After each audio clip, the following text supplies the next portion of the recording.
जालना वेतन अधीक्षक माध्यमिक व भविष्य निर्वाह निधी कार्यालय जालना सन्माननीय सुनील पोलाद साहेब यांची जिल्हा शिक्षण अधिकारी प्राथमिक परभणी येथे वर्ग अ पदी पदोन्नती झाली। त्यानिमित्ताने मराठवाडा शिक्षक संघ जालनाच्या वतीने हृदयपूर्वक सत्कार करण्यात आला।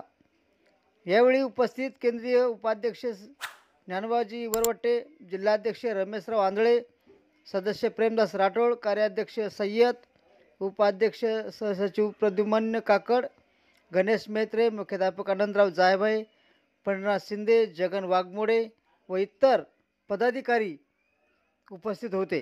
धन्यवाद।